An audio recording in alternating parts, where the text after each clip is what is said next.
Good evening, everyone, and welcome back to Packer Transplants Live. I am Aaron Nagler, and with me, as always, is Mr. Corey Banke, my partner here at Cheesehead TV. We are joined on our live chat by the amazing Jamie Snowden and Cheesehead TV's marketing director, Alex Talish, along with the best and the brightest from around the Packers blogosphere.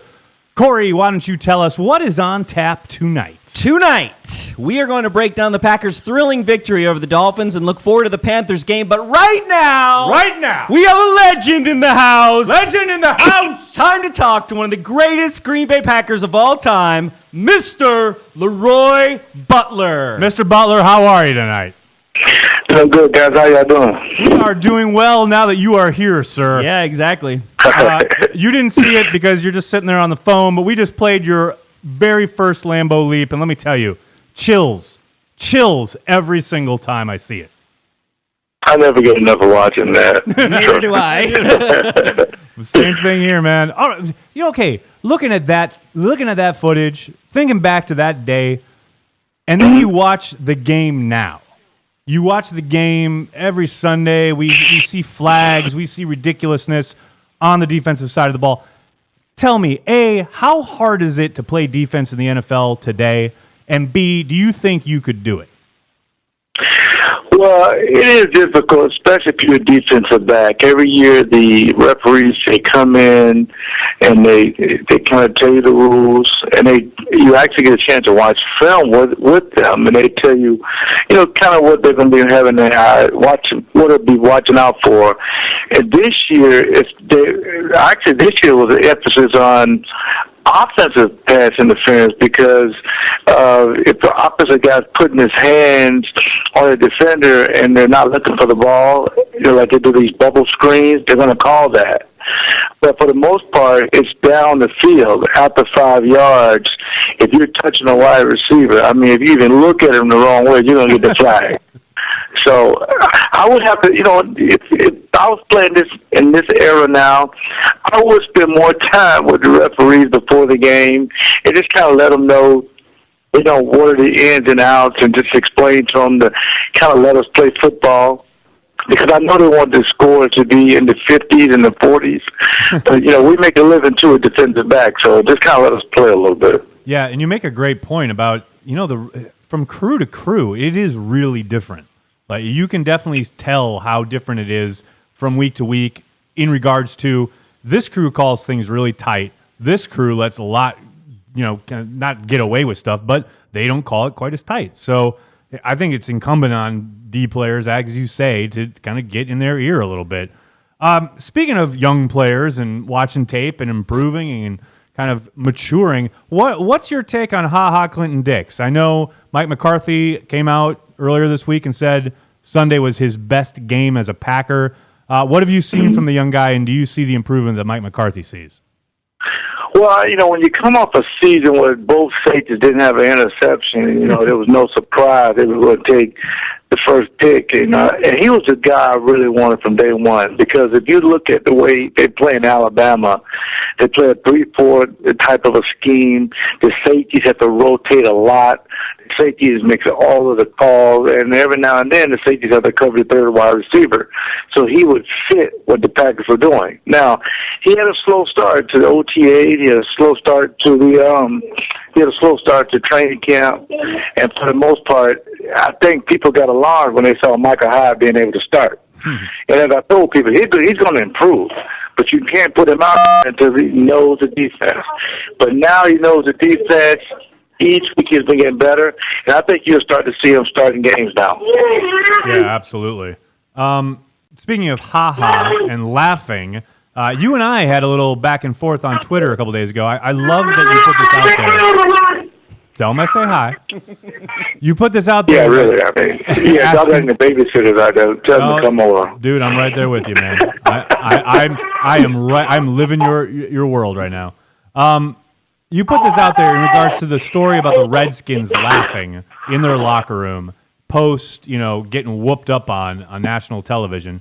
And you were very diplomatic, and I appreciated it in regards to, your take was if the game is over, the players are going to let off steam. My take, and you were, like I said, you were great about it, was it bugs me as a fan that I care so much about it to know that a player is in the locker room afterwards laughing it off. And my question was, did that ever happen when you were in Green Bay after a loss? You guys were kind of palling around, joking around, laughing? No, it didn't happen very much, but, I recognize the fact that, some guys take, victories different, and some guys take losses different. But I'll give you an example. Excuse me. I think we lost to Indianapolis. I think they were 0-10. I think it was Marvin Harris's coming out party. Right. And they beat us. And after the game, I saw 4 or 5 guys smiling and just kind of saying we couldn't really believe what happened. I saw some guys sitting in their locker with their uniform on, upset, punching walls and kicking stuff and knocking over water. And I'm like, hey, what's going on? It's just a game. We got to move forward. So some guys are different. But if you look at the Dallas-Seattle game, as soon as that game was over, you saw 4 or 5 Seattle guys smiling. One of the guys was Marshawn Lynch. Right. Yeah. And like I said, I get it. Intellectually, I totally get it. Emotionally, it's hard to take as a fan, but again, it's not my profession. It's their profession. It's your profession. So from that aspect, I totally understand. Getting back on the field with this Packers team, obviously we saw the reports today about Sam Shields, probably a little further away than Tramon Williams. Assuming both of them don't play on Sunday, how do you see the secondary shaking out against the Panthers? You know what, guys? I tell you what. Here's what McCarthy was saying about that. Those guys who didn't practice, by the way, if they can't play, they have 2 guys that are battle tested. 29 and 31. I mean, Devon House has covered pretty much every receiver the last couple of years. And Hayward, if he can ever stay healthy, he'll be one of the top corners. The problem is now you'll get your special teamers. We're going to have to play in your nickel and your dime. Right. So, and that's the problem. A lot of people may not like Bush as a corner, but if you look back, all the way back to 2010, he played well in the Super Bowl. So all these guys are battle tested, and they're not going to freak out if one or both of these guys can't play. Now, I will say this: you have to bring Michael Hyde down from your safety. He's going to be in your dime package, but that's fine. That's why you drafted, Clinton Dix. So 42, and will be your main guy on your dime and your nickel in 21. So they have the personnel to do it.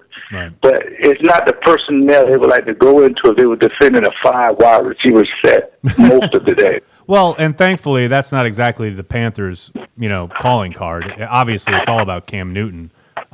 Sticking on the Packers' defensive side of the ball, I was really intrigued by something you told Tom Silverstein in your videos with at the Journal-Sentinel in regards to Clay Matthews. Obviously, lots been made about the fact that he had no tackles on Sunday. He got faked out pretty good against the read option yet again. But you mentioned something about how he's going first on some of these blitzes and dogs and things that they're doing up front. And you said the easy, kind of obvious solution is to have him go second. Can you kind of expand on that a little bit about what you're talking about there?